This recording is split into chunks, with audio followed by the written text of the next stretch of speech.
This episode is brought to you by Best Buy. Whether you're searching for exciting gifts or trying to snag the hottest holiday deals, Best Buy is here to help. From air fryers for the aspiring foodies in your life to smartwatches your fitness friends will love, Best Buy is your gifting destination for everyone on your list. And Best Buy makes it easy to get your gifts how and when you need them, with free next-day delivery on thousands of items, as well as same-day delivery and in-store pickup options. Shop great deals on gifts now at Best Buy. There's the external judgment we fear and also the internal judgment we fear about quitting, right? And it reminds me of Liz Truss recently saying, "I'm a fighter, not a quitter," like a day before she resigned, right? Exactly. So it's like, I'm a fighter and a quitter. That's how I view myself. Oh, I like that. You should get a t-shirt made. I would buy that t-shirt. Yeah, I'm both. Welcome to How To. I'm Amanda Ripley. Today we've got a classic conundrum for you. How do you know when to quit something and when to just power through? We get a lot of rhetoric in our culture about gritty people who never quit. The entrepreneurs, the actors, the athletes, the ones that refuse to give up, and then finally emerge triumphant on the medal stand. You might remember legendary gymnast Carrie Strug, who tore 2 ligaments and then continued on, vaulting to Olympic victory. She hurt herself on the first vault. Probably the last thing she should have done was vault again, but she did, and now she is in a lot of pain. A 9.712, she has done it. Carrie Strug has won the gold medal for the United States team. But what about when your entire country's hopes and dreams are not riding on your shoulders? What if you're just, a regular guy running a marathon, like Stephen Quayle, who accidentally stepped on a loose water bottle 8 miles into the London Marathon? He hurt his hip, his calf, and his foot, but he kept going. He didn't quit. He ran 18 more miles through agonizing pain on what turned out to be a broken foot. The media covered him in glory, but was it worth it? Sometimes, no matter what the Nike ads say, you really shouldn't do it, especially if you want to run another race one day. Our expert today has learned through hard-earned experience and research that most of us wait way too long to quit the things that need quitting. My name is Annie Duke. I'm a cognitive scientist, a consultant and speaker in the decision-making space, and an author, most recently, of the book, Quit: The Power of Knowing When to Walk Away. Annie originally got famous for something else. In her previous life, she won more than $4 million in tournament poker. She is the only woman to have won the World Series of Poker Tournament of Champions and the NBC National Poker Heads Up Championship. In other words, this is a woman who knows when to hold 'em and when to fold 'em at the poker table. But making those same calculations was much harder in real life, even for Annie. I quit everything too late in my life too, just like everybody else does. I wasn't finding fulfillment. I wasn't happy for the last few years that I played poker. But how hard is it to walk away from something that you're literally known for? The reason why I quit it too late had a lot to do with issues of identity.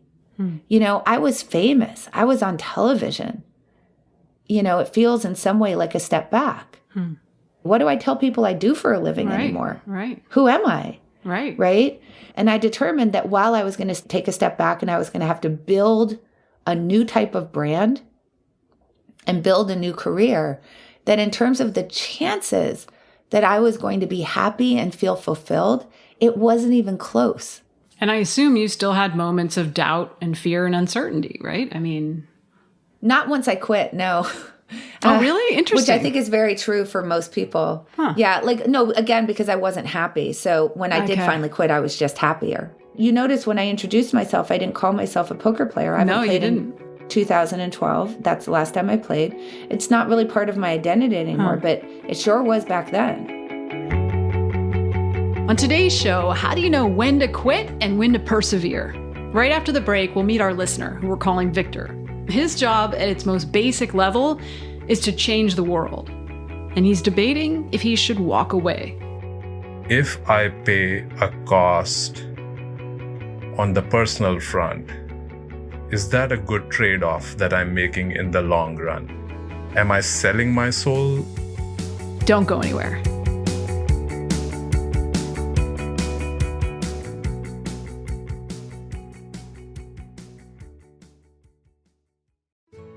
How To is brought to you by Progressive. What's one thing you'd purchase with a little extra savings? A weighted blanket? Smart speaker? That new self-care trend you keep hearing about? Well, Progressive wants to make sure that you're getting what you want by helping you save money on car insurance. Drivers who save by switching to Progressive save over $700 on average, and customers can qualify for an average of 6 discounts when they sign up. Discounts like for having multiple vehicles on your policy. Progressive offers outstanding coverage and award-winning claim service day or night. They have customer support 24/7, 365 days a year. When you need them most, they're at their best. A little off your rate each month goes a long way. Get a quote today at progressive.com and see why 4 out of 5 new auto customers recommend Progressive. Progressive Casualty Insurance Company and Affiliates. National annual average insurance savings by new customers surveyed who saved with Progressive between June 2020 and May 2021. Potential savings will vary. Discounts vary and are not available in all states and situations.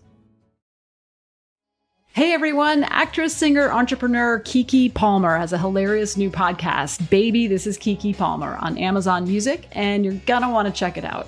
Keke has a lot of burning questions that keep her up at night. For instance, remember Tom from MySpace? What happened to him? She's putting friends, family, and some of the hottest experts in the hot seat to ask them real questions we want to know. Like, is OnlyFans only bad? How has dating changed in the digital age? Where would former child stars be if they weren't actors? These are the questions running through Keke's mind, and she's letting us all in on it. Because on Baby, This is Keke Palmer, no topic is off limits. Listen to Baby, This is Keke Palmer exclusively on Amazon Music. Download the Amazon Music app now. Now you may be wondering, whose job is it to change the world? Well... Hi, my name is Victor. I work in one of the largest humanitarian and development organizations in the world. And I'm in what you call middle management in this large bureaucratic organization. As you've probably guessed, he's still employed at that humanitarian organization, which is why we're being kind of vague. But here's what we can tell you. Victor's been doing this kind of work for over a decade. He's worked in the public and private sector across the Middle East, Africa, and Latin America, and his projects have had a positive impact on many millions of people. This is not just a job for me.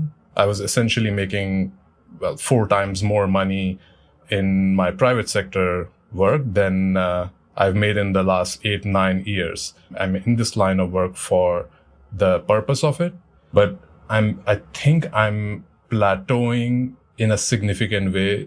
You see, where Victor works, like any large organization, there can be many levels of review and things take time, which is frustrating. It's a massive bureaucracy and it's heavily politically influenced. Things pan out a lot more slowly.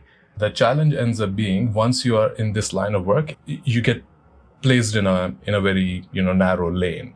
I'm not a static person. I get incredibly restless when I have to remain in one place. If I'm not progressing, then I'm going backwards. The simple question I would like to ask is, are you excited to go to work each day? Yes and no. Okay. I would have loved to give you a simple answer, but... That's fair. Yeah, but the simple answer is yes. If it were easy, you wouldn't have called us, right? Right. Can I ask you a question, Victor? Please. So you say that you've been thinking about quitting, making a change for 3 years or so? Yeah. Okay. So generally, when people are thinking about quitting for 3 years, they're not excited to go to work each day. Because if they were excited to go to work each day, it wouldn't really cross their mind necessarily to quit. So, I heard things like, you feel like you're plateauing, you feel like you're not authorized to make decisions that would have the maximum impact on the people that you're serving, that you're very purpose-driven. So what I heard was you're not necessarily finding fulfillment in terms of the purpose that you would like to serve in the job that you're in. And this has been going on for quite a while. Is that a fair summary? It is. Okay. I also heard you say that you have sort of dipped your toe a little bit into exploring some other options. How deep have you gotten into that? Essentially, I'm looking at jobs every single day. And I have a set of organizations that I'm looking at where I do believe that I might naturally fit in with the nature of work that they are doing, the organization's vision. But if it's going to be taking 2-3 steps back in terms of the scope of the role and the seniority of it, that doesn't excite me. And people close to me, they have been trying to nudge me towards considering that possibility as well. But will I be selling myself short? And how much time will I lose by going, a few steps back in that role? And the risk of it might not pan out the way that I'm thinking that it would or it should. So I love what you just said. I want to sort of go in two directions. I'm going to go in a pretty simple direction first, and I'm going to go in a more complicated direction second, if that's okay. Of course. So the simple direction first is, let's say that you were to quit this job and you went into the private sector and you decided it didn't turn out that well. How easy would it be for you to get a job that's very similar to the one that you currently hold? Likely incredibly difficult. If you are in the system, then you are in the system. Mm-hmm. And if you step out, unless you really know someone incredibly senior, are in good graces with the, senior enough people, even then, it takes roughly 1 to 2 years for you to get back into any role. You could get back in. You would Yes. just have to be where you are for a couple of years. Yes. But Okay. in the process, I feel like I will lose a lot of time. But I just want you to keep that in mind, that it might take you a couple of years to reverse and get back to where you are, but that is available to you. Yes. I just think it's very important when we're thinking about quitting to understand that for most things that we quit, we're not actually shutting a door. Here's our first insight. Most doors are actually revolving doors. It might take 2 years to get back into the room, but most decisions are not as permanent as they feel. Most things have some degree of reversibility. The question is how much? Your first date is very reversible. It's very easy not to go on another date with that person. Getting married is less reversible. It is reversible, but it's more complicated. So I've heard you talk about you're worried about losing progress. Yes. Okay. I would like to kind of know if either of these things is true for you. Okay. Very often when people are worried about switching, they'll say things like, I don't want to feel like I wasted my time in the job that I was already in. I've put a lot of time into it. I know the ropes. I know the culture. I've been trained for this job. And if I walk away, won't I have wasted that? So that's one piece I'd like you to ponder. So take a second and ponder that. And then the other piece I'd like you to ponder, and this I'm very confident is something that you're considering because I've heard you say it already, is when I say, well, how come you're not leaving your job? What I actually heard you say is, I'm worried that the new job won't work out.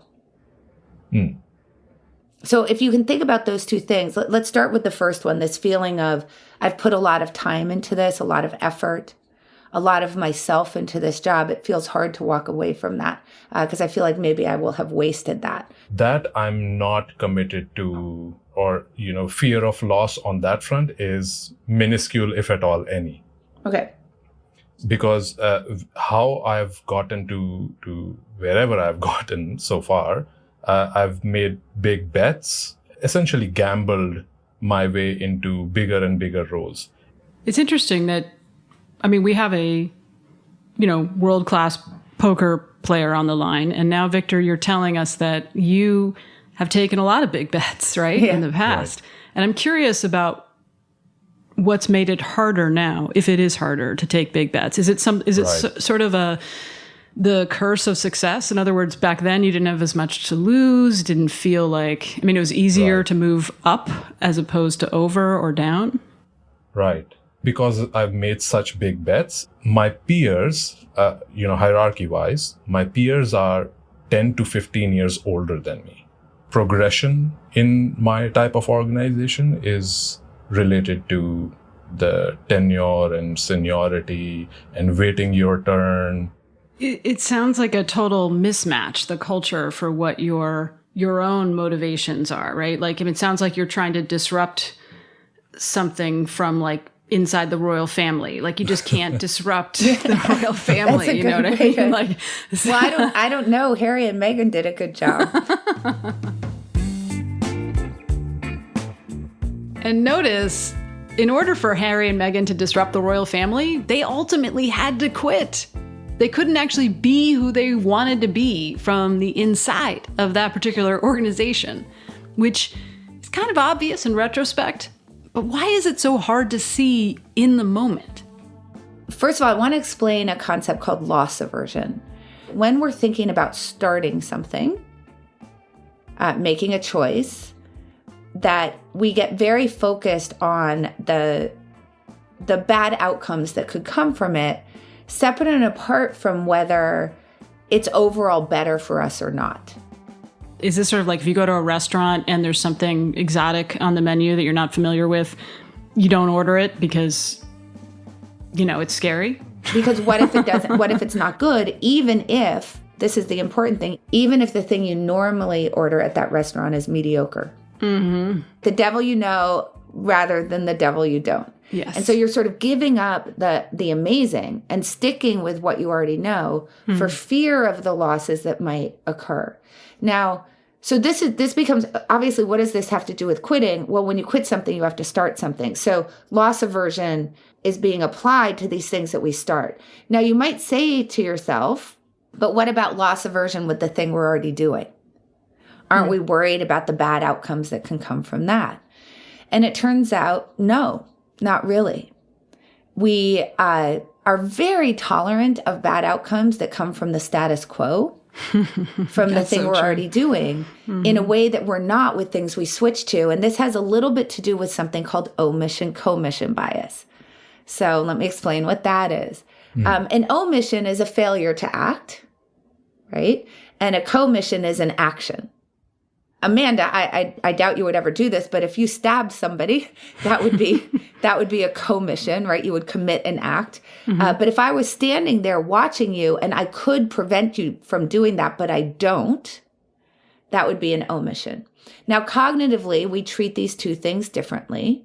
One, we think about it as a decision, and one we don't. So as an example, people say this all the time, and Victor, I'm sure you can relate to this, like, when people are thinking about quitting their jobs, for example, you'll have a conversation with them. They'll go through all the reasons why maybe they want to quit. You'll see them a few weeks later. You'll say, hey, did you make a decision about that? And they'll say this sentence, I'm not ready to make a decision yet.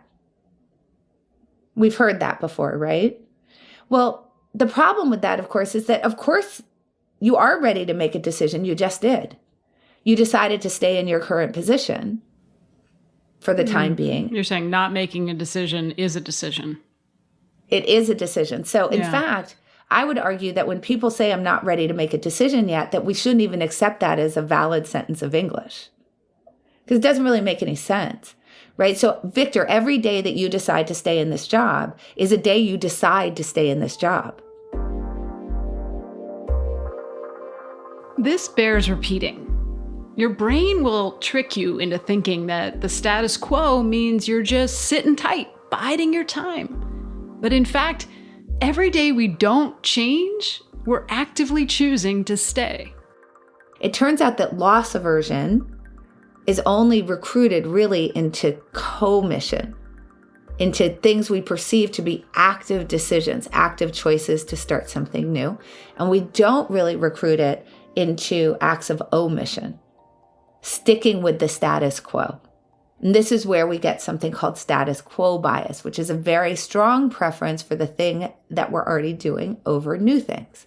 We are plagued by a ton of biases as humans. That comes up a lot on this show, and it's just a hard fact of life. But naming those biases doesn't make them go away. And listening to this, I started wondering if Victor would really hear it. He's a man of strong convictions, and it's not easy to let them go. So Victor, it sounds like you've been dissatisfied for, it sounds like about 3 years. My question to you is, 3 years ago, if I could have shown you the future and shown you how you would feel in this job for 3 years, would you have taken that job? Hands down, no.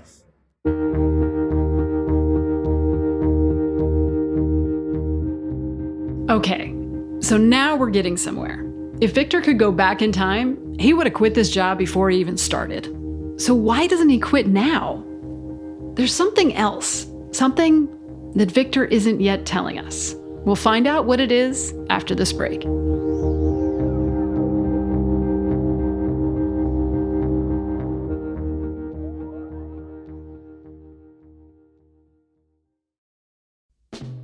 This episode is brought to you by Best Buy. This year, let Best Buy be your holiday hype partner. Whether you're searching for exciting gifts or trying to snag the hottest holiday deals or looking for ways to simplify the giving and receiving experience, Best Buy is here to help. Best Buy makes it easy to get your gifts how and when you need them with free next-day delivery on thousands of items, as well as same-day delivery and in-store pickup options. Make Best Buy your go-to gifting destination this holiday season for products that help you enjoy what really matters, like getting to spend time with your family instead of having to do that last-minute shopping that's going to drive you nuts.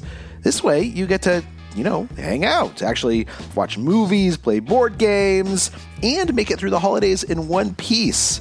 Because if you go to Best Buy, they're going to help you get what you need that your kids are really, really looking forward to without having to say, go to place after place after place and make yourself crazy.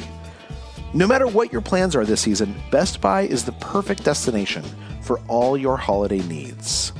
Shop great deals on gifts now at Best Buy. If you're listening to this show, then you're probably a fan of unique and interesting stories. So I want to tell you about Pocket. Pocket is a website and app that finds the most interesting, thought-provoking, and entertaining articles from trusted sources around the internet and puts them all in one place. If you're low on time, Pocket lets you save articles, as well as anything else you find online, like videos, recipes, shopping pages, to your personal Pocket for digging into later. Pocket will even read the stories you've saved aloud to you, like a podcast of back-to-back articles. Want to go deep on one topic? They also have some incredible curated collections that are hand-selected by Pocket editors, or an expert Pocket partner like me. Go to getpocket.com/slate and check out How To see my collection of articles that dig deep into our recent episodes about how the news became so broken, how we can put it back together again, and how you can have a healthier news diet. That's getpocket.com/slate. This podcast is brought to you by Progressive. What's one thing you'd purchase with a little extra savings? A weighted blanket? Smart speaker? That new self-care trend you keep hearing about? Well, Progressive wants to make sure you're getting what you want by helping you save money on car insurance. Drivers who save by switching to Progressive save over $700 on average, and customers can qualify for an average of 6 discounts when they sign up. Discounts like having multiple vehicles on your policy. Progressive offers outstanding coverage and award-winning claim service. Day or night, they have customer support 24/7, 365 days a year. When you need the most, they're at their best. A little off your rate each month goes a long way. Get a quote today at Progressive.com and see why 4 out of 5 new auto customers recommend Progressive. Progressive Casualty Insurance Company and Affiliates. National annual average insurance savings by new customers surveyed who save with Progressive between June 2020 and May 2021. Potential savings will vary. Discounts vary and are not available in all states and situations. The other day, I was having lunch with a friend of mine who I haven't seen in a while, and she confessed that she hadn't been listening to this show as much as she once did. And the reason was she couldn't take all the ads. And I felt so embarrassed, and I was apologizing, and I wished that we didn't need to make money, and I wished that we all had trust funds. And then I remembered, there's a solution. If you join Slate Plus, Slate's membership program, you never hear another ad on our podcast or any other Slate podcast. You also get total access to Slate's website. So there you go. I hope you'll join us if you can. To sign up now, go to slate.com/howtoplus. Again, that's slate.com/howtoplus. Thanks. We're back with decision expert Annie Duke and Victor, our listener who's trying to decide if he should quit his job. Before the break, Victor confessed that he never would have taken this job if he'd known where he'd be now, 3 years later. Which sounds like he made a giant mistake. But Annie doesn't think so. Okay. So you've now spent 3 years in a job that you would not have taken if you knew what the situation was going to be. You don't know a lot when you make that decision, but you're going to find out a whole bunch of things after the fact. Now, we have the intuition that when we find those things out after the fact, and those things are negative signals, they tell us that it's not what we had hoped it would be, that we'll react to it like a rational person and we'll do something different. But we don't. Because there's always that feeling of, I could turn it around, maybe it's going to get better, or what if I switch to the new thing and it doesn't work out?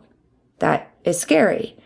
At the time I took the job, there wasn't any other option, and I was in need at that time. So I had to take it, but the idea was it was supposed to be only 3 months, and I would have parlayed that into something else. On my personal front, I ended up getting married, had a kid. One of the reasons I've stuck it out, so to speak, my goal was that I really want to be there for my kid as he grows up. And pandemic threw a massive curveball at all of us, the whole planet.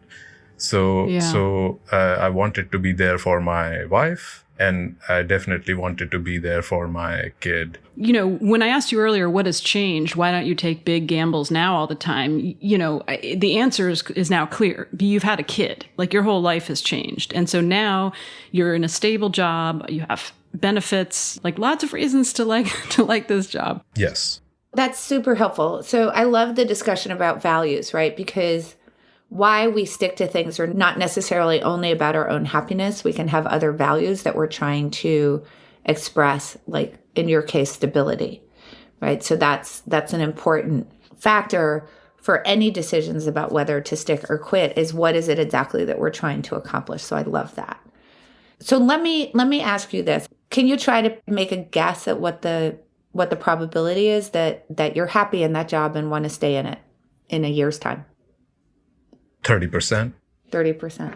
So if you were to get one of the types of jobs that you're interested in getting, what's the probability that you'll be happy in that role? 70%. Okay. So this gives us a little clue here, right? That maybe switching has the higher, what we would call, expected value for you. That, 30% of the time it's not going to work out. But 70% of the time, it sounds like you will find fulfillment, and that's better than the 30% in your current position. So what I've heard you say a lot is sort of over the last 3 years, you've kind of been saying, but maybe if I put the time in, or if I'm patient, things will get better. That I sort of consider thinking without a deadline. So do you know how, you'll say, I can start my diet tomorrow, but like the next day also has a tomorrow, and the day after that also has a tomorrow. And all of a sudden it's just, I can do that tomorrow, and it kind of never happens. So we do that with these types of decisions as well, that the type of thinking of, well, maybe I should stay and I can get some training and things will go better and there's value to it. This can go on and on. And in fact, it sounds like it's gone on for 3 years for you. So the first thing I'd love to do with you is to set a deadline. So my question for you on the deadline is, how much longer are you okay feeling the way you are about the position that you're in? To be precise, 5 months and 9 days. 5 months and 9 days. That's perfect. Write that down. That's your deadline. 5 months and 9 days. Why that day? That's a good question. So given the middle management that I'm in right now, I do have to project that I can stay at a place for a decent bid and build something. So 4 years would be, at the end of this 5 months, 9 days figure that I said, that would make it 4 years. 4 years. Precise. Yeah. You happen to just know off the top of your head that it's 5 months and 9 days? Like, is there a countdown clock within your eyesight? How did you know that? Because I know that I do my stock check every quarter, how I'm doing, where I'm going, and do I need to calibrate or pivot? I see. So you have kind of created a deadline, and you feel like 4 years is a good deadline. Yeah. But over the past 3 years, I assume you did not have such a precise deadline. No, Right. Because I understood that in the organization that I'm in, things pan out a lot more slowly. So even though I'm not the most patient person on the planet, but I can muster up the patience for the larger goal that I'm working towards. So you were trying to adapt to the culture that you're in, which is like turning a cruise ship. Like it's a slow boat. Is that right? Yeah, but still running against the clock. I wonder if I could just briefly interject. I mean, I'm really thinking over something you said, Annie, about how we all quit things too late on average, and why that is. I mean, if I think about my own career, the biggest risk I ever took was quitting a senior writer job at Time Magazine, which was a sweet job, really cush job in so many ways. But I only quit it because I was under pressure. I don't think I ever would have, because the whole media business was imploding and I didn't want to get laid off. Like literally it was fear, not wanting to have the experience of getting laid off, that I decided to preempt the process and quit and start my own thing, which was the best decision I ever made, hands down. I've never regretted it, but I don't think I would have done it if the media business had been humming along. Yeah. And so it's interesting how and I guess it sounds like you're trying to create that pressure with a deadline to help people. So first of all, I mean, there's a general thing about quitting, which is most of us won't do it until it's kind of no longer a choice. In the sense that we're willing to start things that are pretty uncertain, like take a job, but we're not willing to stop things until we're very, very sure that we don't have a choice but to stop. So that's what you're saying about your job as a senior writer, is that you would have sort of stayed that in that forever, but you could see the writing was on the wall, the disruption was coming, and that forced you really to make that choice. People don't shut their startups down until they have no money and they can't raise a new round. When, obviously, if you could look objectively, they should have stopped earlier. Right. They just drive it into the ground. But part of that is our culture, right? I mean, isn't it our culture to be like, never quit? You know what I mean? Oh, for sure. It's partly our culture. But the funny thing is that our culture is a reflection of the cognitive biases. I see. Here's our next insight. Our culture is biased against quitting for the same reasons our brains are. If you want to outsmart this machinery, you're going to have to let go of the idea that quitting is inherently weak or lazy. I think that people think that quitters are cowards, but I just want to make something clear. People who quit are completely badass. You have to be so courageous. You have to walk away from your identity. You have to walk into the unknown. You have to be willing to say, I don't know how this thing is going to turn out. And when you stick to things, everybody pats you on the back. If you look at the 1996 expedition on Everest that was chronicled in John Krakauer's book, Into Thin Air, the protagonists of that story, the people that we remember and actually have admiration for, is somebody like Rob Hall, who got to the summit at 2 p.m., waited for Doug Hansen to arrive at 4 p.m., and they perished on the mountain. Now, when they went up the mountain, there's something called a turnaround time that they set. And the turnaround time for summit day is 1 p.m. So you're supposed to, no matter where you are on the mountain, you're supposed to turn around at 1 p.m. And the reason is that there's a lot of danger in descending past them, particularly that you may be descending in darkness. It's very dangerous if you stay past 1 p.m. So there are 3 climbers who are chronicled in that book: Dr. Stuart Hutchinson, John Taskey, and Lou Kositsky. And at 11:30 a.m., Rob Hall came up to them, and Hutchinson said, things are going pretty slow. You know, the mountain got pretty crowded in the 90s, right? So it's sort of a traffic jam on the mountain. Hey, Rob, things are going pretty slow. How long do you think it's going to be until we get to the summit?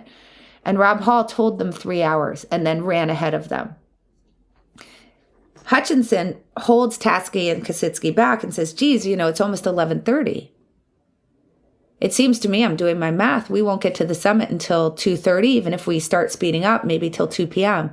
That's well past the turnaround time. It seems like we ought to turn around. And so they do. And nobody remembers their name. Now, they're in the book. Krakauer even says in the book that they were the best decision makers on the mountain that day. Rob Hall had the exact same information as them, and he continued on up.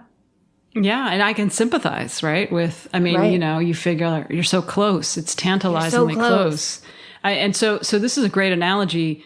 Victor, your turnaround time is 5 months and 9 days. That's exactly right. And as that deadline approaches, Victor needs to scan the horizon, looking for signals, something Annie calls kill criteria. What are the things that could be occurring in your job? Either a benchmark that would tell you things are way better. I got you. Or the signals that nothing has changed or maybe even gotten worse.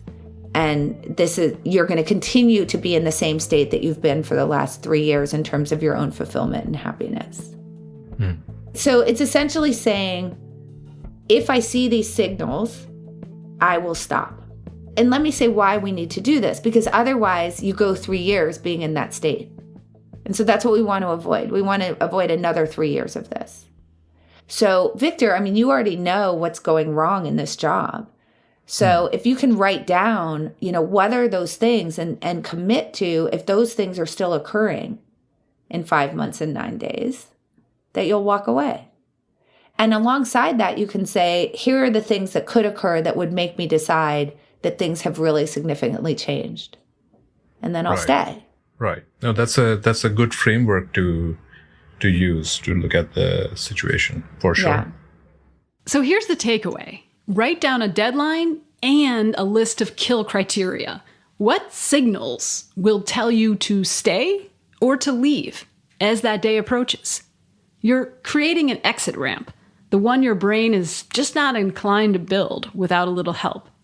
I think in the long run, I do not foresee me being able to progress at the pace that I'm okay with. You can't turn this cruise ship into a speedboat. Exactly. I do not need to keep throwing, good money after bad money.